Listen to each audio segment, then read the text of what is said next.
The Crash Bandicoot video games created by Naughty Dog are truly amazing video games. The gameplay is incredibly fun, the scenery is epic, the stories throughout all of the video games are great, the gameplay variety is amazing. The Crash Bandicoot video game series created by Naughty Dog is one of the best video game series ever. However, it didn't seem to stay that way. After Crash Team Racing, Naughty Dog lost the rights to Crash Bandicoot and moved on to create the Jak and Daxter video game series, which is another amazing video game series.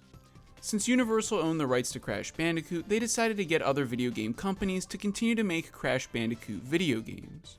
The next Crash Bandicoot video game in the series is Crash Bash, which was developed by Eurocom Entertainment Software. Naughty Dog did not create Crash Bash despite what certain things said. There was a demo disc for Crash Bash and Spyro 3 Year the Dragon that claimed Naughty Dog had created Crash Bash, but this ended up being false.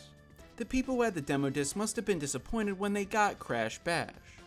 However, throughout these reviews, I want to see if these Crash Bandicoot video games are as good as the original Crash Bandicoot video games created by Naughty Dog.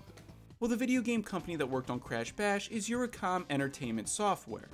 And since Sony decided to copy Nintendo by making a kart racing video game similar to Mario Kart, then it only made sense to try and copy the successful Mario Party series as well. Crash Bash is a party game that many people say is a copy of Mario Party. Some would argue Crash Team Racing is a copy of Mario Kart 64, but Naughty Dog showed that they can make a kart racing video game better than Mario Kart 64. So at this point, Crash Bandicoot is still incredibly popular, but will a different video game company working on the next video game in the series change that? The commercials for Crash Bash are pretty good, but nothing great.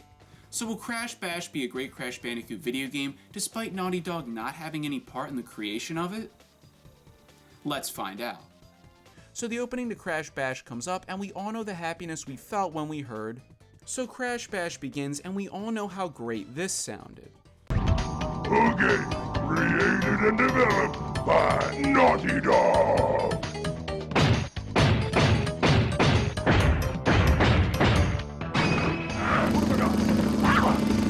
Well, unfortunately, I couldn't help but feel sad when hearing, well, unfortunately, this did not sound as great. Developed by Eurocom Entertainment Software.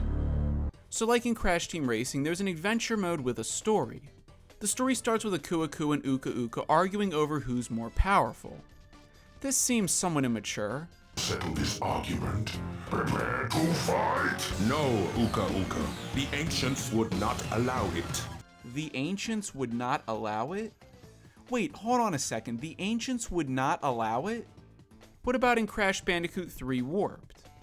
So somehow Aku Aku and Uka Uka decide the only way to settle their differences is by getting people to fight for them. Needless to say, the story doesn't make sense. They want to determine who's more powerful. So how are Crash, Coco, and the rest of the villains going to help you decide? So Aku Aku and Uka Uka pick their teams. Uka Uka picks too many players and... Wait, who is that? There's a monkey in pants right in the center of all the villains. And Brio even looks at him as if he's never seen him before. Apparently that's Rillaru. He was created for this Crash Bandicoot video game and is universally disliked by a lot of Crash Bandicoot fans. And I can see why. They can't just include him and act like you've seen him in the past Crash Bandicoot video games. Introduce him to the cast and the audience, that way... Hang on, why did they need to make a new villain? There are plenty of Crash Bandicoot villains to choose. Why did they need to make their own? There are only 8 playable characters, which isn't good, but 4 characters are copies of the other 4. They share the same movements and animations. Coco is a copy of Crash, and Brio is a copy of Cortex, Koala Kong is a copy of Tiny Tiger, and you guessed it, Rillaru is a copy of Dingodile.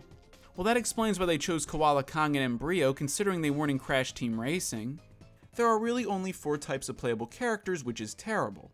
However, there is actually an interesting idea as to how Rillaru was created.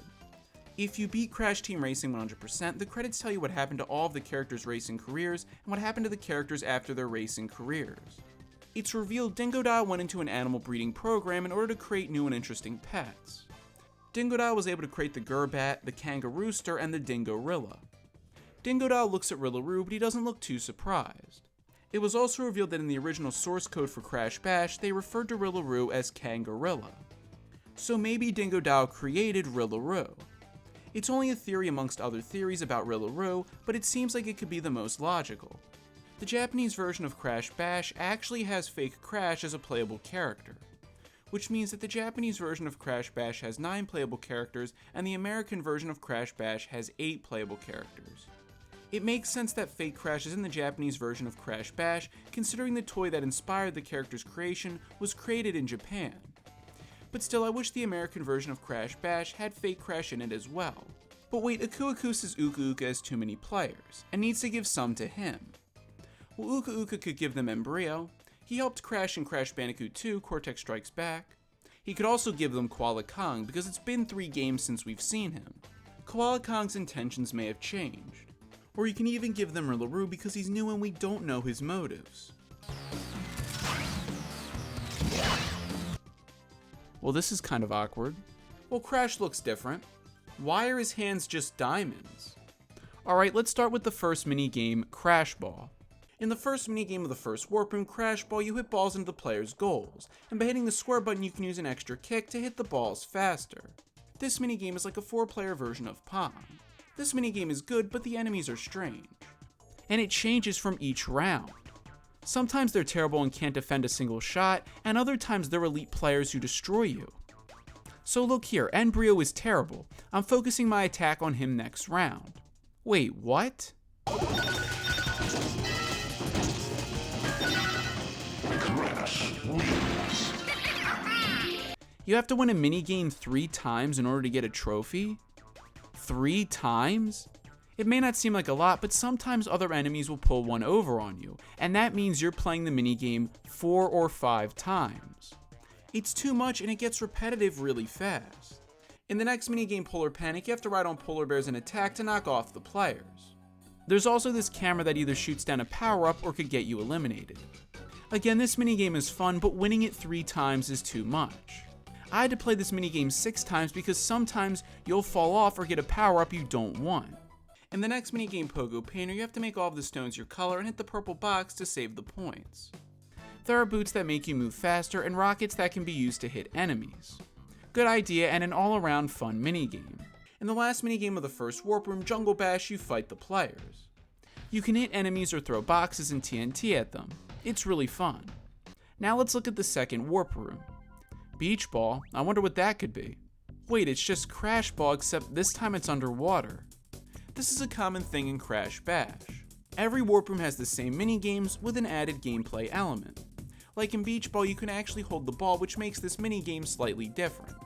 The minigames take place in a new area and sometimes includes different characters, adding their own unique element to it. That's great and all, but it doesn't change the fact that it's still the same minigames over and over and over again. So it definitely gets repetitive, and after a while, the game starts to get really difficult. It all depends on who you play as. Each, and I use this term loosely, class, has different advantages and disadvantages. But the opponent difficulty never changes. By the way, you face the same 3 characters throughout the entire adventure mode. They never change. So I was stuck facing Embryo, Koala Kong, and Rillaroo throughout the entire adventure mode. Looks like I have an all-star Crash Bandicoot cast here. Now, despite Crash Bash reusing minigames, there are also some other minigames. So in the last minigame of the second Warp Room, Desert Fox, you battle enemies in tanks, and it is pretty good. In the minigame Dot Dash, you race around a track while collecting Wumpa Fruit and using missiles to take out enemies. You can also try to knock the enemies off, which is pretty fun, so this minigame is also good. In the minigame Ring Ding, you pop specific colored balloons, and whoever pops the most balloons wins. This is another fun minigame that is good. In the minigame Dragon Drop, you ride a dragon and score by hitting the target. You can also attack enemies with a slide attack and take the gem from them. This minigame is good. However, the music for the minigame Dragon Drop doesn't entirely fit the minigame. You expect to hear a song that sounds medieval since you're riding on dragons in the medieval times, but instead the song is country. I can understand why the song is country because Crash and the other characters are riding on something, but still it doesn't fit. It doesn't fit. In the minigame Mallet Mash, you hit mushrooms with mallets, and this minigame is also good. I like the dance Crash does when he wins the Mallet Mash minigame. In the minigame Keg Kaboom, you ignite the powder kegs, and whoever ignites the most wins. This minigame is good, and it's also a very interesting idea for a minigame. So needless to say, the minigames in Crash Bash are good. What makes Crash Bash worse is the fact you have to play these minigames 3, 4, even sometimes 5 times, and that's not counting the gems or the crystals. You play the minigames too much and ultimately get tired of them. And every time you fail, the game makes sure you know you did. You fail. The collectibles consist of trophies, gems, and crystals. You get the trophies by winning the minigame 3 times. You get the gems by winning a slightly more difficult version of the minigame, and you get the crystals by winning the minigame with an added gameplay element. Collecting the trophies is hard enough. Why do I need to collect the gems and the crystals to continue the adventure mode? Collecting the gems was optional in the Crash Bandicoot video games created by Naughty Dog. So why isn't it here? It's probably to make Crash Bash longer, but instead of having different versions of the same minigames, why not just have different minigames? The music for this game is actually good, which is somewhat surprising. Certain songs like the Warp Room song and the Crash Ball song are great, definitely fit a party game, and feel like Crash Bandicoot. I like how the songs for the minigames change as the adventure mode continues. Also, the Jungle Bash song is fantastic and is the best song in Crash Bash.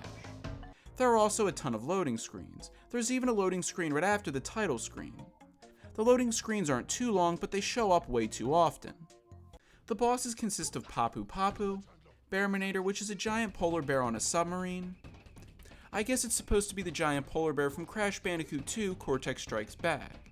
It may even be the giant polar bear from Crash Team Racing. Or maybe it's the same giant polar bear. The Komodo Bros. And you think the final boss would be Uka Uka or Aku Aku, depending on who you play as. But no, it's Nitrous Oxide. Why? Nitrous Oxide didn't do anything. In fact, why are there bosses at all? Aren't Aku Aku and Uka Uka just trying to determine who's more powerful? And the boss battles are strange. Why can Pabu Pabu make small Crash Bandicoot clones with red pants? They should have saved an ability like that for Nitrous Oxide or Uka Uka to show their power. Why would you use this ability on the first boss? That's a final boss type of move. And the Komodo Bros are the absolute worst. You have to destroy this monstrosity tank that takes a lot of hits. Then destroy them in the same tank you're in. Why is this video game so difficult? It's a party game.